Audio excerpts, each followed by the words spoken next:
somebodies, we are the Nobodies. What are we doing here today? Today we are talking to the great Waylon Reavis. How are you today, buddy? I'm great. Thank you for having me on the show, guys. Thank you for the reaction on the Be My Witness video. I did watch it. I enjoyed what you guys did. I liked where your mind was going while watching it. So good job. Well, actually, I want to tell you that I've become a big fanboy because I've been watching all your videos from the beginning to now, and I'm like, holy cow, how come I did not know about Waylon? Mm-hmm. It's okay. A lot of people don't. I guess a lot of people assumed when I left Mushroomhead, I just decided to be done. And launching a new band, especially in today's day and age, is like throwing, a blindfold at a dartboard. It's really hard to get on the radar. It's really, and I've got a foot up because I do have a history, but it's still, there's a lot of hurdles to jump on that. Yeah. Mm-hmm. But based off the songs we have listened to, my personal favorite being Numb. Ah, thank you. That song was phenomenal, dude. Thank you so much. Numb was real fun. I mean, well, as you can kind of tell, AKC's going through a change right now. Stuff like Numb and Angel and the slower, like that's kind of going away. I've gave everybody that, and it's just that's not what people want. It's like they're good songs, but everybody wants me to be the guy and to bring him back. Yeah. Well, you know what? Not for nothing. You do it all. You do heavy. You do slow. You do it's beautiful. Thank you guys so much. It means a lot that people pick up on that because I'm not a one-trick pony. I am a very much of an artist. It's like, okay, let's do what the song's calling for and what kind of mood I'm in. But I've been in a really different place. I'm in a good place in my life, but like artistically, I'm in a very different place now. So people are getting the old Waylon back, and they're seeming to like it. You want the old Waylon, the brash and bold Waylon. Waylon. I'm sorry, the words are mixing up for me. That's the problem. It's all good. So basically, we've got tons of questions for you today. And the first one I would like to ask, from the day you started in music, it says, so what bands have you been part of from the nursery school all the way till now? I didn't start playing music until I was 15, and the original, like, 3/4 Dead, we'll just start there. I mean, it had like 50 different names, and I won't go through all those band names. I mean, it was 3/4 Dead that was just evolving, becoming what it was. Started with 3/4 Dead, and then I was in that band for 10 years, and I was ready to hang it up. And, like most musicians, you're in a local scene, you get so far, you really don't see a lot at the end of the tunnel, and you're ready to move. And, with your life, like life goes on no matter what you're doing. And I was at that point, it's like, okay, let's go to the next chapter. And then Mushroomhead fell into my lap. And I took that gig in 2004. And then I think it was like 2009, 8 or 9, we came up with Tenafly Viper.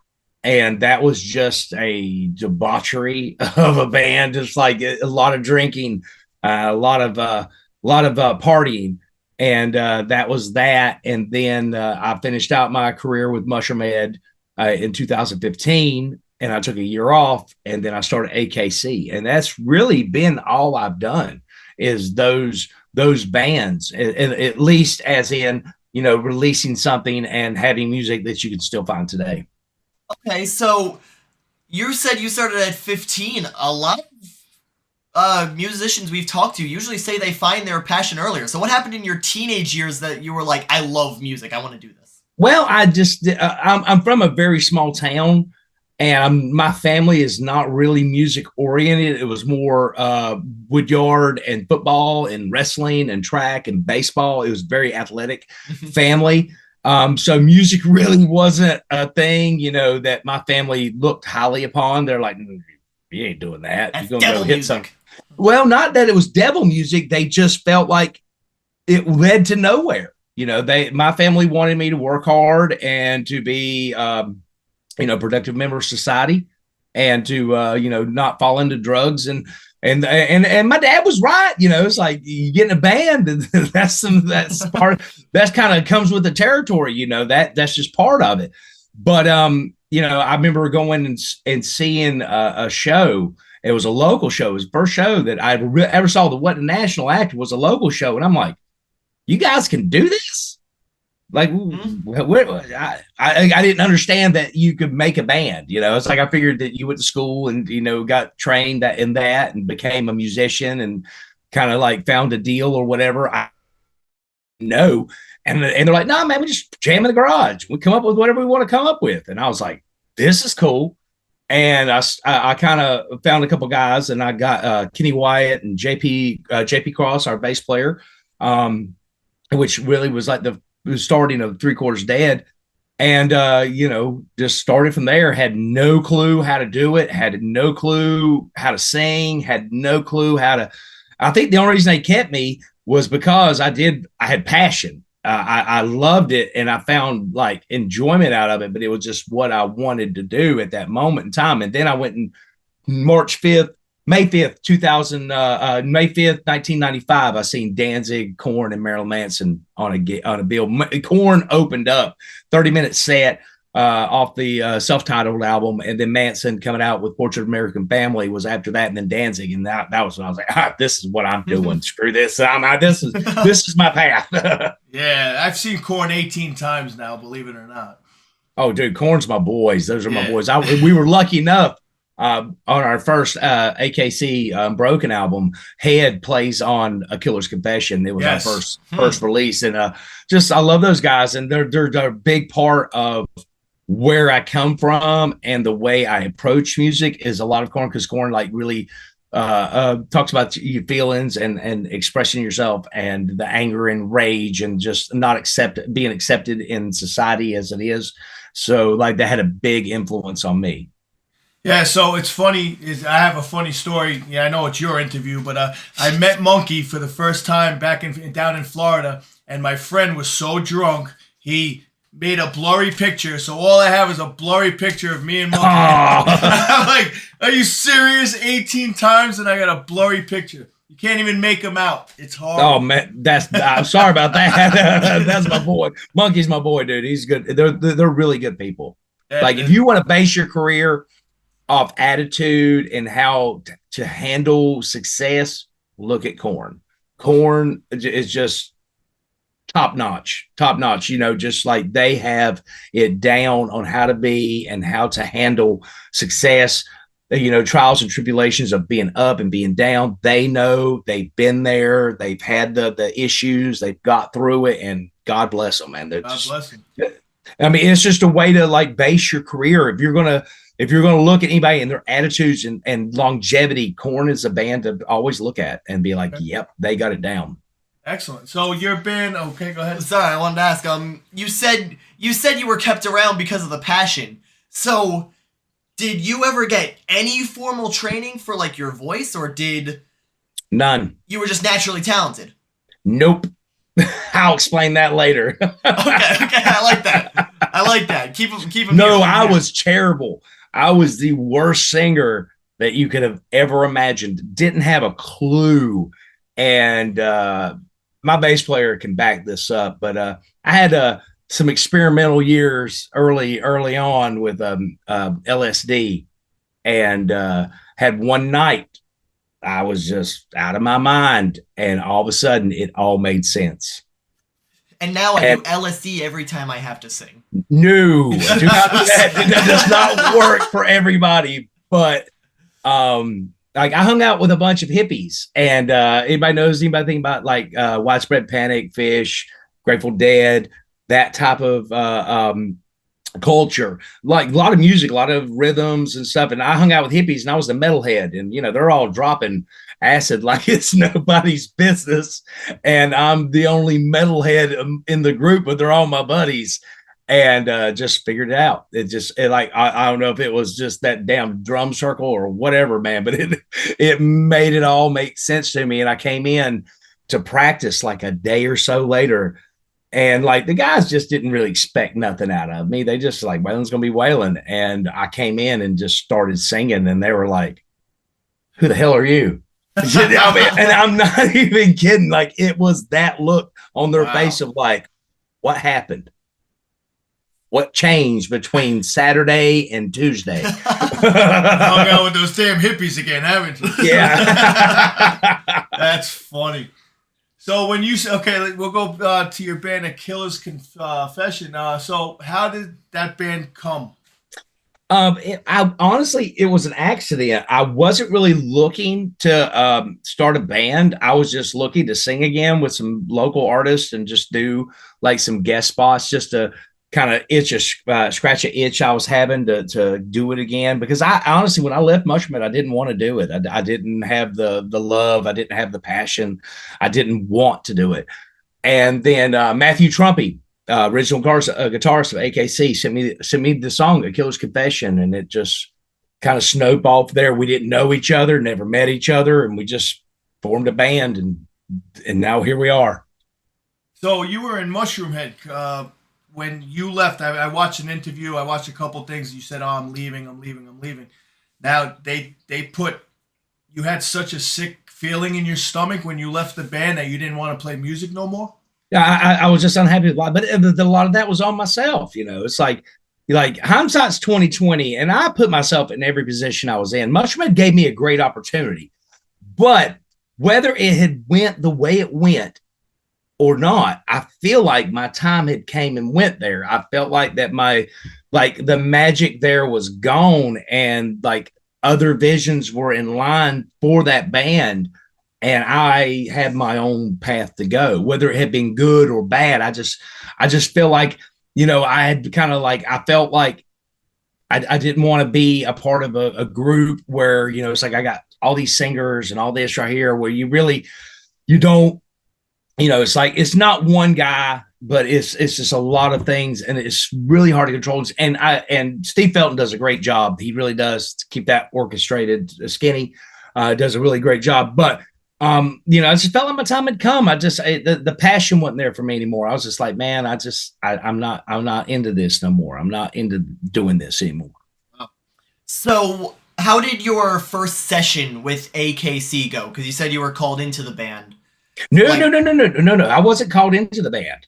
AKC, we formed with Trumpy, and we didn't practice until the album was written. We had never met each other until the album was written. Wow. And we practiced twice before our first show. Oh, that's impressive. Okay, gotcha. How did that first show go? I don't know if it's impressive or not. But it depends on if the first show went well or not, I guess, right? They did, but you know, like with anything, like we had no chemistry together. Like we didn't know each other. Like it wasn't like I've been hanging out with the guys my entire life and knew how their actions were on stage, and they didn't know me. I didn't know them. And I love those guys. I still love John, Paul, and Trumpy. Love those guys to death. But I mean, we all end up going our separate ways still, because I mean, this business really is not for everybody. Yeah. So what you did, you just finished that song "Be My Witness." Came out what, 3 months ago now? Yes. So we have so many questions. Obviously, you saw we did the reaction to it.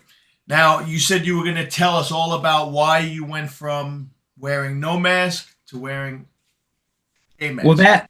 Well, that leads back to The Boys, the song before it. If you watch the video for The Boys, where it's kind of like you got this ticking time bomb going on with me. Of like I'm always been the character with the makeup. I've always been that Mushroomhead, and he is, and I do talk about him like he's somebody else, because he really is. He's not. You meet him in makeup, and while he's on stage, it's not like talking to me. It's just a different guy. He's more abrasive. He doesn't care. He doesn't really like too much of anything. He's straightforward. And in The Boys, the video of The Boys, you could kind of see him breaking through. And when it got to Be My Witness, it was myself and him confronting each other on who's in control here. No kidding. So you could watch multiple videos and get a full-on story out of it. Yes, you can. You can watch, like with the original AKC stuff, you see me. And then with when The Boys started coming out, you start seeing the character come back and being like, hey, you forgetting about somebody here. and life is great, and I do have a wonderful life, but he wants back out, and he definitely, he is more aggressive than I am. Very much. He's a very much no nonsense type of person. And it's really nice because you see us at the end. If those pictures at the end of it didn't show up, you'd see us facing off. It's a fight. It's a fight for who's in control. Yeah. So what is the smoke that's coming from the backside of your body? That's funny. There were a photographer was there, and we didn't have that. We didn't have those smoke bombs. And he was, I think it was a stripper or somebody was taking pictures in the same place doing that day. And he kind of looked us up and he figured out who it was. He's like, hey, man, I got these extra ones. And he handed me a red one. And like, I think he had red, green, and a yellow or something else. And we took the red one. Mm-hmm. And we gave us two. And we had two of them. So we had to get the shot right in two shots. So, and I kind of figured it's like, hey, like, we had this idea of like, I'll walk in and then you'll see him walk in from two different angles. Like they're coming in pretty much to face off with each other. Like this is the final showdown between light and darkness. And very much so. Like, and I'm not saying that he's a bad guy, but he's not the good guy. You know, he's definitely, but he's here now. And you're not going to really see Waylon anymore. It's just going to be him. He's got something to say. He's fed up with the world, and he doesn't care if you try to cancel him or not. So it's sort of like an anti-hero kind of thing you got going on. He's the villain's villain. He doesn't, and I feel the same way. There's a lot of things in this world that I don't care for. And I don't recognize the world I live in anymore. It's really, and being from an older generation, you probably understand exactly what I'm saying. I really don't recognize a lot of the thought process of like, are you serious? Are you losing your mind here? Are you forgetting who you are? And I feel like a big reason he's coming back is because he's sick of it too, and to say it and not be afraid of what's to come with it. So, it's like, call it out for what it is. If you don't like it, here's a middle finger for you. Now I want to ask about behind Killer's Confession and behind Be My Witness. Where did you guys record the video? Where did everything there? Like, how did everything happen? We recorded right here where I'm sitting. I recorded the music for Be My Witness right here. Right now we only see the green background. That's my mic. Okay. Right here, I just sit here. I do all my vocals. And then we shot the video downtown at the old abandoned warehouse in Cleveland, and that was very much a awesome experience. Like, it was really, really cool. And it's just Alex Hatrix, Jeffrey Nothing's son-in-law was the one who shot the video for us. So very nice. So I got to go back to the Korn thing because I love Korn so much. What was it like to meet Korn for the very first time, and especially to sing on their stage? Please tell us everything about that. Okay, I was 16 when I met Korn, and that was just an amazing experience because, like, I was told when I got to shows, like, you're not gonna meet anybody. You just go to the show, watch the show. We're not gonna meet the band. This is not gonna happen. Korn walks off stage, and Jonathan Davis just comes off stage and walks like 2 feet beside of me, and I'm like, that's him. I'm gonna go get an autograph. And I remember going and walking up, and I met the entire band that night, and they were just like, they were getting rowdy and crazy, just like Korn did back in the day. And I didn't meet him again for 18 years. And 18 years later, I was playing with Mushroomhead at Soundwave in Australia. And I sat down with Jonathan at breakfast one day. We had catering. I said, you mind if I join you? He said, no, go ahead. And I said, Jonathan, you ain't gonna remember this, but when I was a kid, I met you. And I remember asking you, it was like, hey, if I ever get signed or anything, get big, can my band open up for your band? And he's like, you have your people contact my people. And I said, well, I'm here 18 years later. I'm doing it now. And he loved the story so much. He had me tell the story in a Korn, it was like just being honest about Korn, and you can find it on it's Korn Confession type thing, and I tell the whole story. I'm in the mask, and Jonathan loved it so much, and then I started hanging out with him, and then we went out on Mayhem tour following that, which was like a couple months later, and I was with them all summer, and just really got close to the guys, and just really good people. That's such a great story. When he first answered the question too, he probably had like that 2% thought that you'd ever become an actual like musician. In a band. Oh yeah, I get asked that all the time, and that's the thing. It's so hard to make it in this business. Like, and I'm not putting down anybody out there trying to do this, but you have to understand this is like going into Vegas saying I'm going to win $1 million. Like the odds are truly stacked against you. It's right time, right place, right momentum, right push. And if it all doesn't line up, it's not happening. You mean like Waylon Reavis on our page? Yeah, that is something that's like unlikely. Right time, right place. It was, man. It's like you guys just, it is. And that's the luck of the draw. And it's like, I know that there are tons of more talented musicians watching this probably that are never going to make it. And guys, never think you're a failure. Oh. No matter what, you've got to understand it's just that hard to get noticed. And it just because you're good doesn't mean it's going to happen. It's just like you got to stick your nose to the grindstone, but you also got to put yourself in positions. If you know something's coming up and you know that you can make an impact, try to get them in there. But because you never know, you really don't. But don't expect it to come to you either, because it won't do that either. It's funny because speaking of Jonathan Davis, my son's name is Jonathan, named after Jonathan Davis. There you go. Yeah, his mother says it's Uncle John, but I'm not going with that story. I've never met Uncle John, so I'm just going to take Jonathan Davis as my name. Jonathan's one of the sweetest people in the business. I cannot speak highly enough about Jonathan. Jonathan is he's genuine, he's talented, and just a super good guy. Love Jonathan. So I seen him last summer at Incarceration, and they were playing, and he come up and he's like, "Well," I'm like, "What's up, buddy?" He goes, "What are you doing here?" I said, "Come see you." And he just gave me a big old smile and gave me a hug. And I went and talked to him for just a little bit. But I just kind of, I've got my own thing going with A Killer's Confession, and I had a lot of people there talking to me that day. I didn't really get to hang out with them like I like to, like at the more friend thing. But also, I know they're at work, so it's one of those things where I don't really want to overstep my boundaries on a lot of that. So listen, you got that tour story about how you met Korn. What about any other tour stories? What is like something absolutely insane that happened to you? I could tell you some things, but I feel like it might be super inappropriate. Dude, you mentioned LSD earlier. I don't want to hear it. No, this is worse. Oh, really?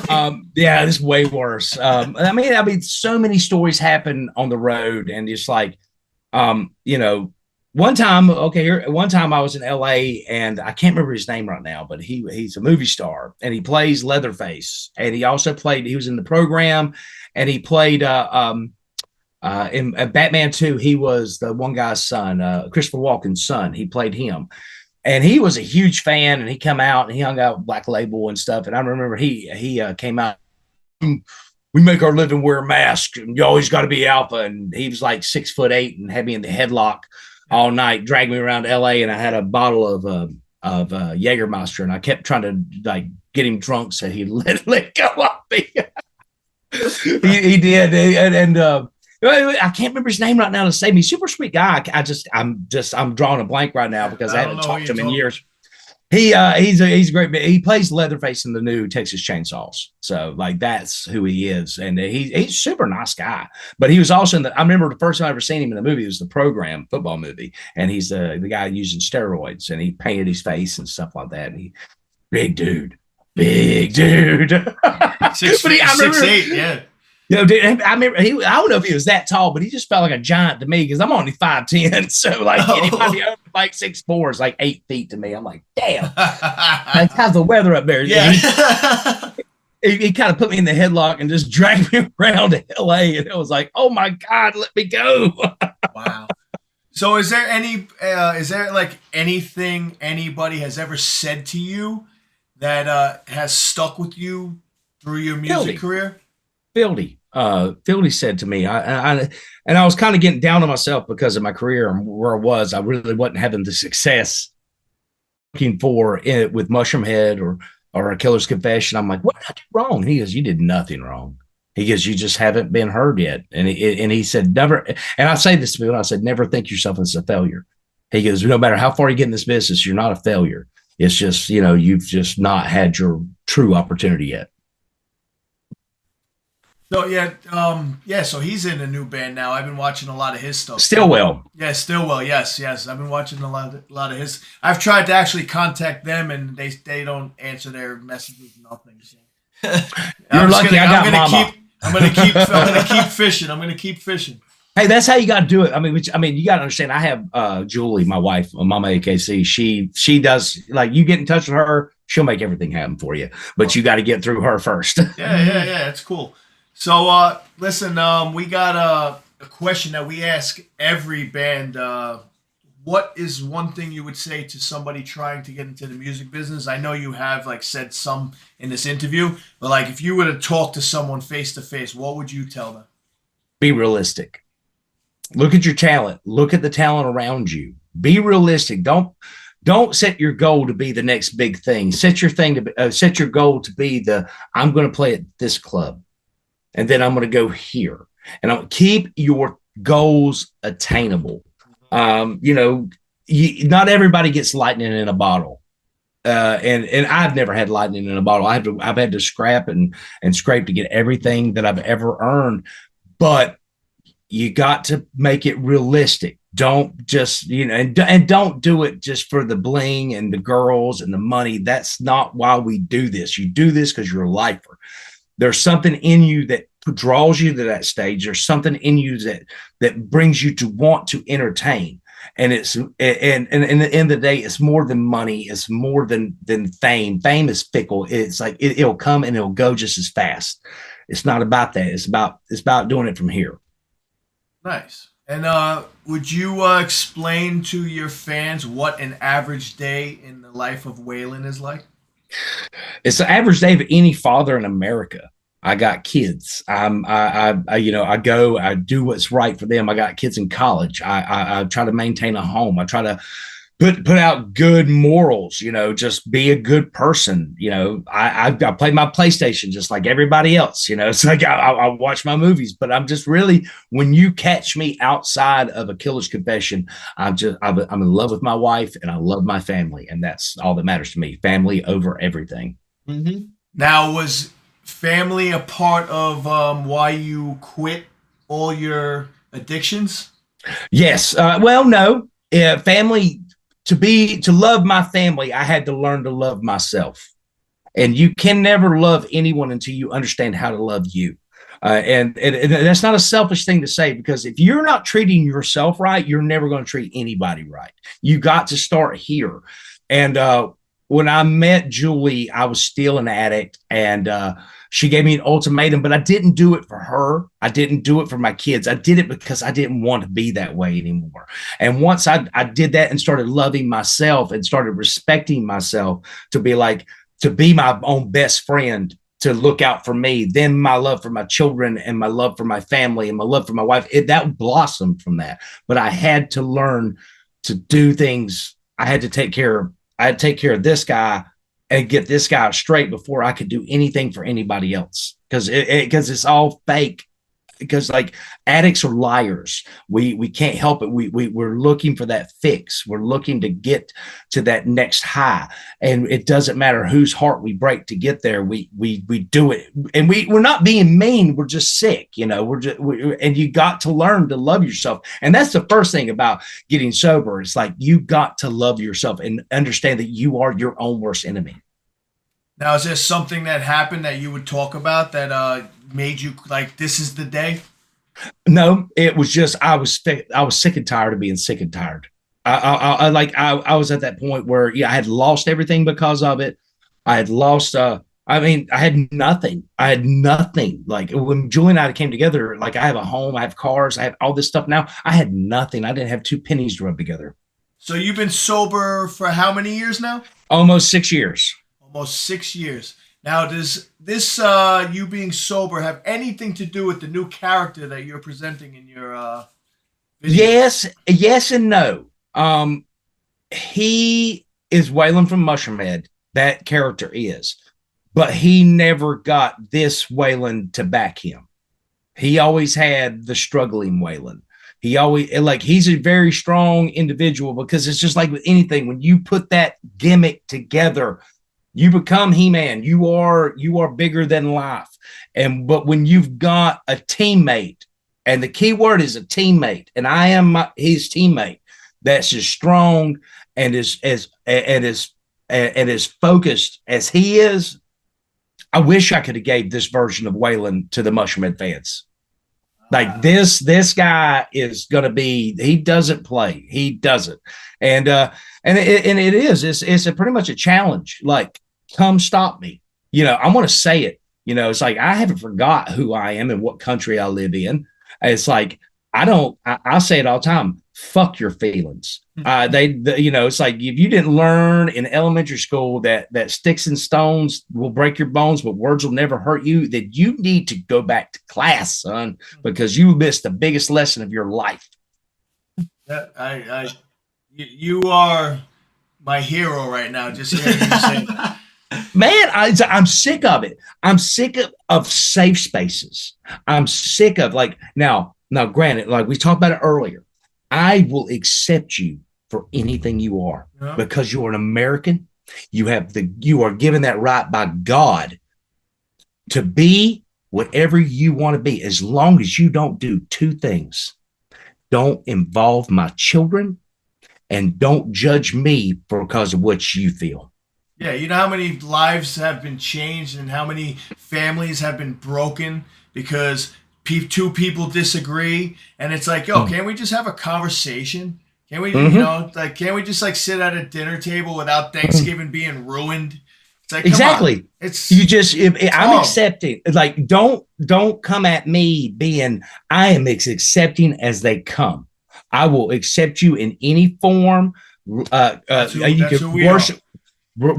worship, pray to whoever you want to. I will accept it. That is none of my business. As long as you're happy, but as long as you're not hurting my children or involving my children, we're fine.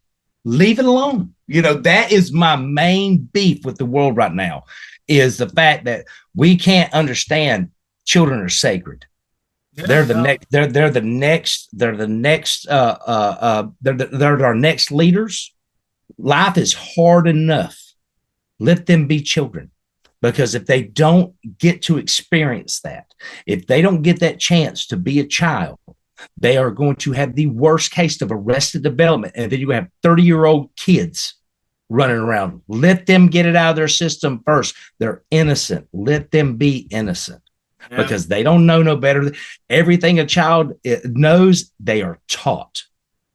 And either these lessons become bad habits, or they have a good set of parents that teach them right along the way, and they learn what's right and what's wrong. Yeah. There is black, there is white, there is no gray. It is straightforward. It is good and there is bad.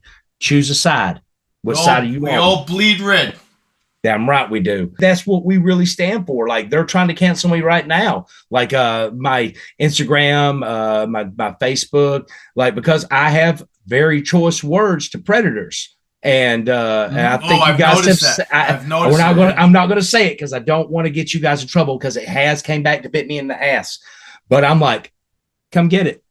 Mm-hmm. I'll protect your child too. Don't worry. This ain't just for my kids. This is for all of them, because I was a child that came up in a hard home. I had a hard life as a kid, and I lost a lot of my childhood because of it. And I had arrested development. And it took me a long time to grow up, a lot of drugs, a lot of things, because I didn't get to have that innocence, and it creates being naive. It does, or it's even worse, and they become the predator themselves. Yeah, no, usually they follow suit 100%. Exactly. And I'm not saying anything like that happened to me, but I will give I came up. My mom and father split up, and I had I lived with my mom. They were Jehovah's Witness. I lived with my dad. He was a Southern Baptist. So right there, you got two religions sitting there clashing. I had a very abusive stepfather. And it's like those things came back to haunt me throughout and I have learned. Yeah, and it's like I have learned because I have lived it. And a lot of lessons in life you're going to pay for, whether you're paying for it through school or not. You're paying for your education. You're going to learn one way or another. And sitting back and getting older and getting mature and making sure my kids don't go through this, I've took a stance in the world. And a lot of things I see, I'm just like, leave them out of it. Leave the kids alone. It's hard enough to be a kid.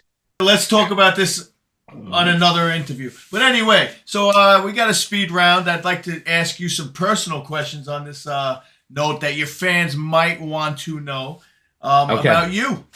Okay. Are you willing? All right. Yeah, I'm willing. I'm down. What is your favorite ice cream? Favorite chocolate Rocky Road.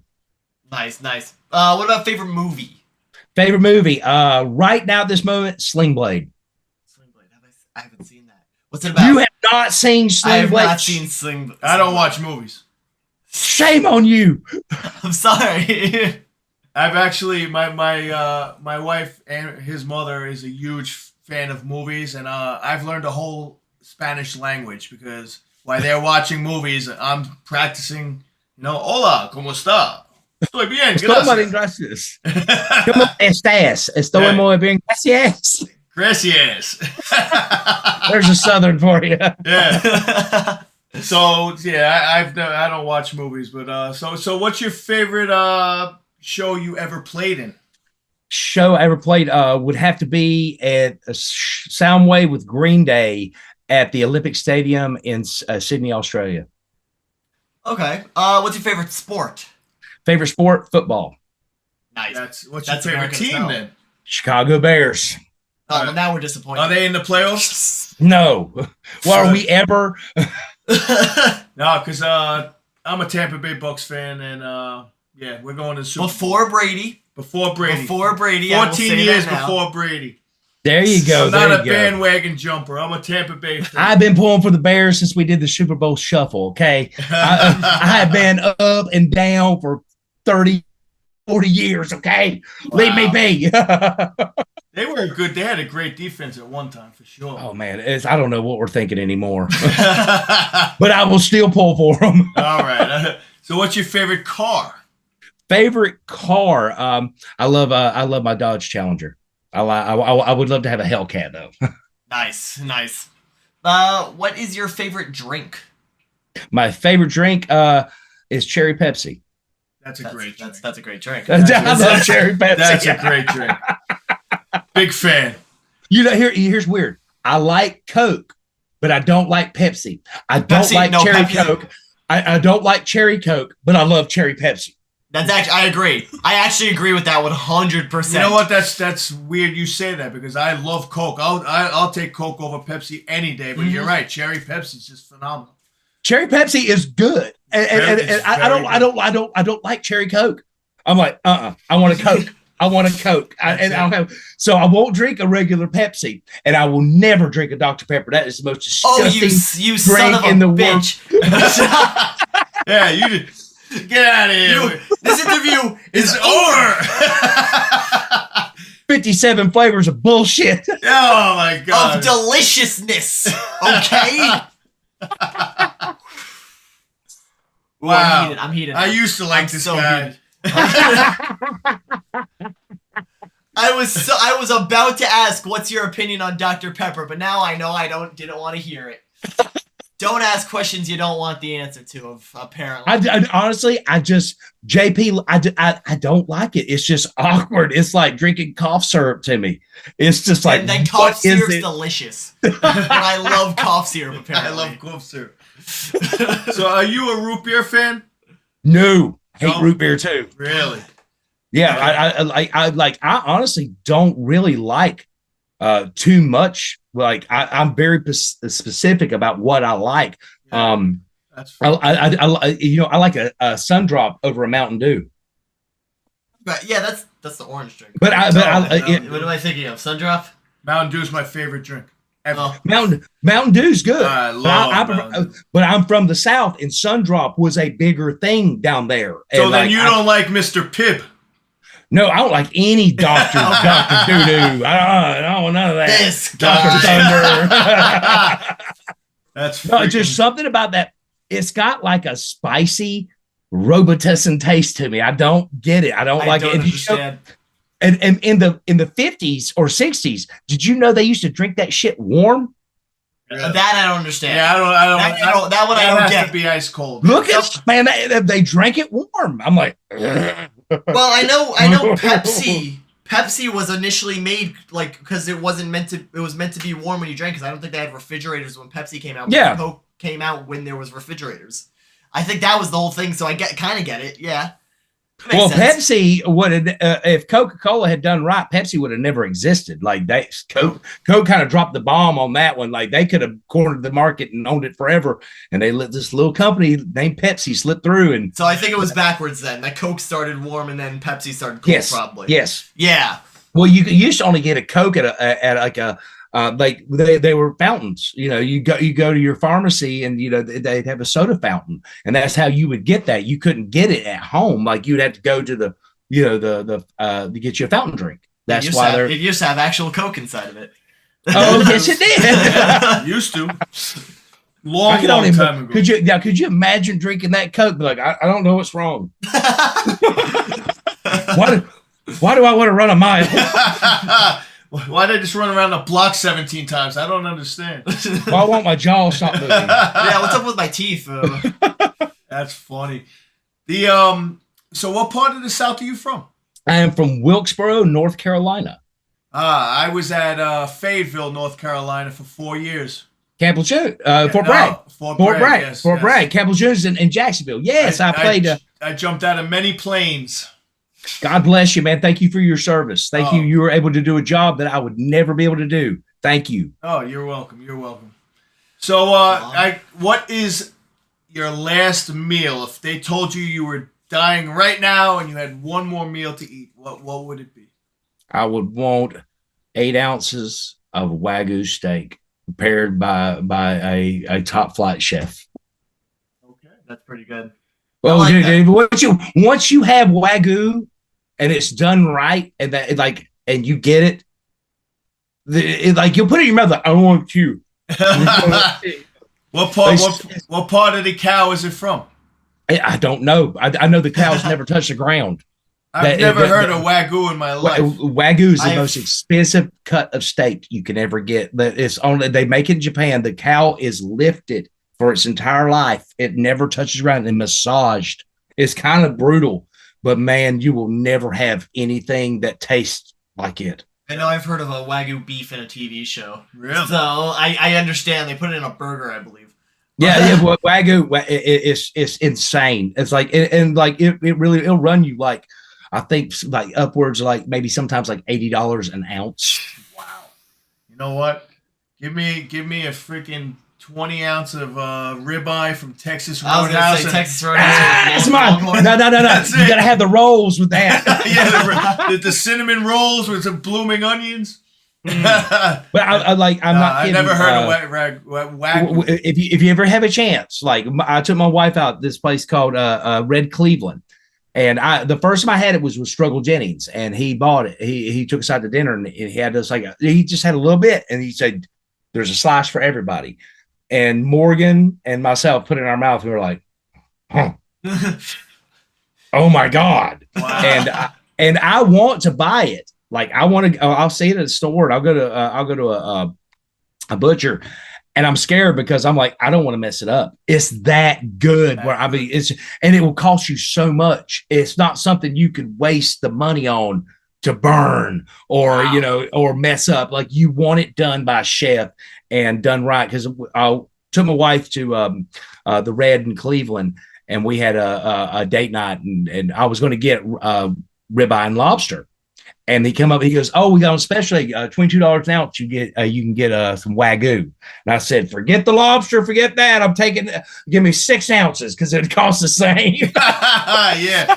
And she looked at me, she goes, "What's so special?" I said, "Hold on." And I cut her a little piece of it. said, "Open up, honey." She put it in her mouth. She's like, "Oh my God. Are you kidding me?" I'm like, it's insane how good it is. It sounds perfect, literally, the way you're describing it. Thank God she's your wife, because you wouldn't share that shit with nobody else. Hell no, man. I'd be like, "You much I paid for this?" Yeah, No. should have ordered it. Let me tell you a story about my wife. Our first date, my wife, we go out and we're having a steak dinner. And she was paying for it, by the way. But she took me out to eat. Nice. And I ordered myself a steak. And first thing she did, I'm sitting there cutting my steak. I'm cutting it up. I see her little fork come up and stab my plate. And she takes her a piece of meat out of it and looks me dead in the eyes like, "I dare you to say something." Yeah, I'm buying this shit, motherfucker. And then I turned around and I said, "Well," and you understand, me and my wife, we fell in love like that's my soulmate. Like I couldn't live without her. I really as soon couldn't. as she bought you the steak, it was done. Yeah, but I promise you, I was like, "I'm going to take you to get the greatest steak you've ever had." I took her to a place called Peter Luger's in New York City. I love Peter Luger's, sure. You know exactly what I'm talking about. I I said, "Let me take you to Peter Luger's." I took her to Peter Luger's, and she's like, "This can't be the greatest." Oh my God! And I went the meal for two, and it's like $300 and they bring you all the strips out. Because the first time we went there, I was on tour, and my bus driver's like, "Save your per diem." He goes, "I need 6 of you. It's gonna cost us $600, but we're gonna get the big plat." And you know what I'm talking about? Where they just bring out the huge. It looks like the old 96er from the Great Outdoors. Yeah. It was the first time that I had ate that much food and was still hungry. Because it was so that good. Yeah, you had your third stomach, yeah. Oh, yeah, I found out I had a third stomach, and we were all just like, "I didn't know it could be this good. I thought it was just," and I mean, talking about fighting over like the scraps, just trying to get like something left. But I took her to do that, and another really great steakhouse. If you're ever in Nashville, Tennessee, go to Jeff Ruby's. Jeff Ruby's. Oh, Very good. Very good steakhouse. I need some steak now, bro. Yeah, we just went to Nashville 2 years ago. I went to I forget. There was like 2 places in the All I know is I ate a lot of pulled pork that weekend. Oh, some good stuff, ain't it, brother? Everybody kept telling me, "Oh, go to this place for the best pulled pork. Go to this place." And I went to like 3 different places. And there was one place called Jack's. Does that make any sense, Jack's? I think I've heard of that. Yes. Yeah, they won. I think it's Jack's that they won. Well, being from the South. I mean, pulled pork is like part of like who we are. I love vinegar based. I don't want ketchup on my barbecue. I want a vinegar based. I want wood. I want to taste the smoke. I want it done right. Where I'm like, "Give me some cornbread." Yeah, I want to go to a pig picking where I go up in the pig's area and I just pick off whatever I want to eat of him. Yeah, I'm a smoker. I'm a smoker myself. We do a lot of applewood, cherrywood, but So do you like the applewood? Because like I've got the applewood with pulled pork is by far my favorite. Because I like if I want to stay safe, I use the competition blend pellets for the pit balls, and it's a good flavor. It really is, but they're like to keep safe if you don't know what you really want. So the applewood is a good. It's phenomenal. It's phenomenal. All right. I remember liking that if you mix applewood and pecan and you put a bowl of water under your meat with 50% apple cider vinegar. Okay. Your pulled pork is gonna come out insane. Okay, I'll give that a shot. I didn't know to put stuff in my water underneath. I didn't know that. You put apple cider vinegar in your water, it breaks down the meat, so your pull is even more pullier. Ooh, yeah. Thank you. Yeah. Thank you. I'm a smoker. I love it, and I put a big slab of freaking homemade coleslaw on the pulled pork. You talking the game. Coleslaw. I'm a Southerner at heart, man, and I live in New York, man. Well, here's the funny part. I'm getting ready to go when we're done with this. I'm going upstairs. I was in Colorado this weekend because I'm recording our new album, and before I left, I smoked a prime rib, and we ate it. And it was delicious. Well, my wife just took what was left of that prime rib, and she's making steak tacos out of it. prime rib tacos out of that. I Oh, smoked good. prime rib. Like I could smell it too. I'm like, yes. Man after my own heart right there. Well, Yes, this has been fantastic. Thank you guys for having me. Seriously. on that note, is there anything you'd like To brag about. coming New albums, 2023? new videos. Tell your fans everything right now before we leave. I just went, you guys going to get a brand new, well, you're getting a new song next month. I should be getting it by the end of the week, and we'll have it uploaded and coming out to you. And you are getting a new album this year, but it is not Welcome to Wilbar. Welcome to Wilbar was canceled. I did not like the direction the album went. And now you have a very brutal album coming. You have a very honest album coming. And you have an album for the first time in a long time that's going to have a middle finger for everybody. Alrighty. Awesome. Hell yeah, okay. Yeah, so join us for our outro. Remember to hit that like, subscribe button, and tell us down in the comment section below what songs we should listen to and who you would like to see on the channel. Waylon Reavis, thank you so much for joining us today. It was very fun. Thank you guys for having me. Especially the steak talk. I very much enjoyed that portion. Steak is the way to the heart.